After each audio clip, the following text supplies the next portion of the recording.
My name's Jennifer Fulwiler. I was a lifelong atheist, and I'm now a Christian. I write a blog called Conversion Diary. It's a chronicle of the ups and downs of what it's like to have faith after an entire life of being an atheist. I never believed in God, not even as a child. When my dad would come read books to me at night, I believe I was in 4th or 5th grade, and our nightly reading was Carl Sagan's Cosmos. So I was very much raised on a diet of science and reason and evidence-based rational thought. You believe what you can prove. I believe that I have hands because I can see them.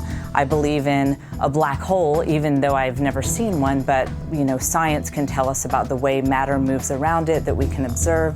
And so this very rational worldview always made sense to me on a fundamental level.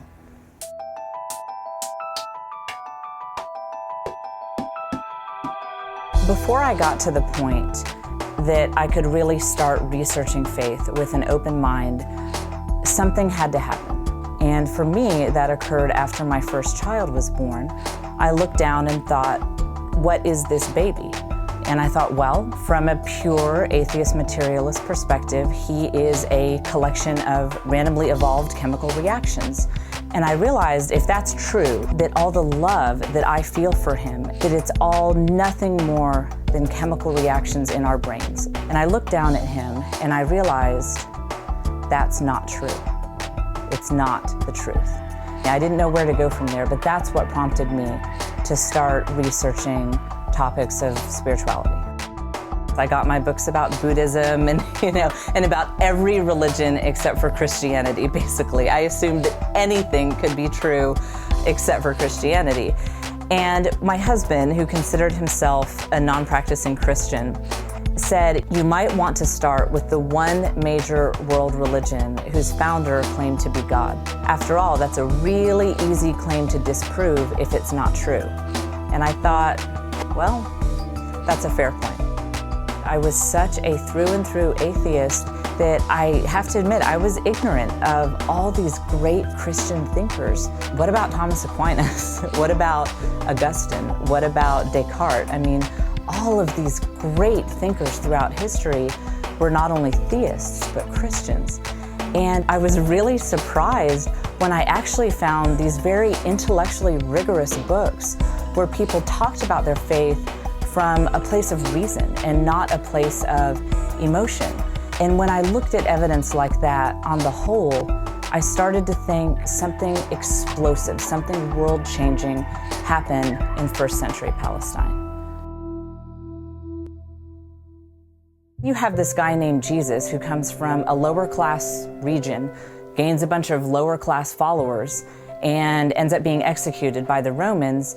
And yet in droves, you see thousands and thousands of Jews giving up these traditions that they had held dear for thousands of years. And the people who joined in on this new religion, there was no benefit for them. It was a persecuted religion.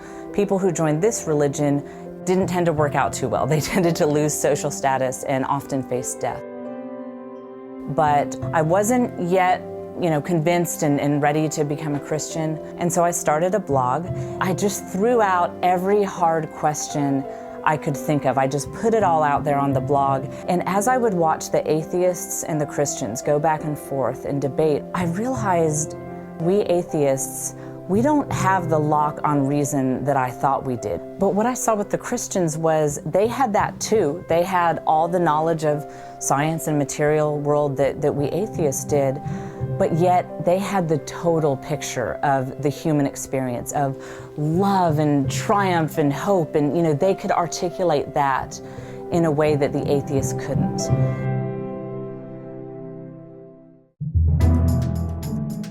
It wasn't until after I had made the intellectual decision to become a Christian that I think I finally believed it in my heart.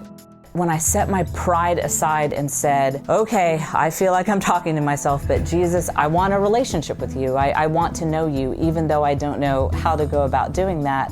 This peace entered my life, this joy, the way my whole being was transformed. There was just no question that this is somebody real.